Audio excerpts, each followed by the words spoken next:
தமிழகத்தின் பல்வேறு இடங்களில் உள்ள கோயில்களில் நடைபெற்ற கும்பாபிஷேகம் உள்ளிட்ட திருவிழாக்களில் திரளான பக்தர்கள் கலந்து கொண்டு சாமி தரிசனம் செய்தனர். புதுக்கோட்டை மாவட்டம் அறந்தாங்கியில் உள்ள கச்சேரி முனியாண்டவர் கோயில் கும்பாபிஷேகம் வெகு விமரிசையாக நடைபெற்றது.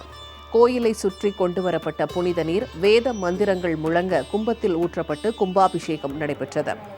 இதில் திரளான பக்தர்கள் பங்கேற்று சாமி தரிசனம் செய்தனர்.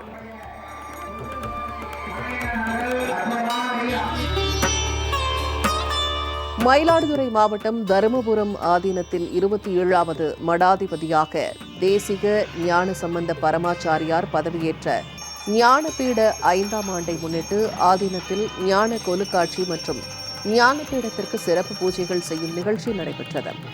இதனையொட்டி தருமபுரம் ஞானபுரீஸ்வரர் ஆலயத்தில் சிறப்பு ருத்திர யாகம் செய்யப்பட்டு மகா தீப ஆராதனை நடைபெற்றது.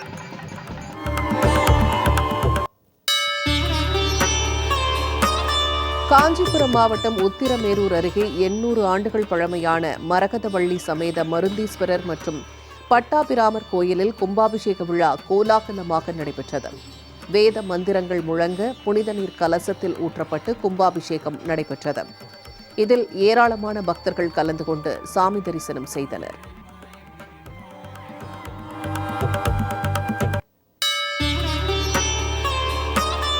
கள்ளக்குறிச்சி மாவட்டம் தச்சூர் கைகாட்டி பகுதியில் செல்வ கணபதி ஸ்ரீ பாலமுருகன் கோயிலில் கும்பாபிஷேக விழா வெகு விமரிசையாக நடைபெற்றது. சிவாச்சாரியார்கள் வேத மந்திரங்கள் முழங்க யாகசாலையில் இருந்து கொண்டுவரப்பட்ட புனித நீர் கோபுர கலசங்களுக்கு ஊற்றப்பட்டது.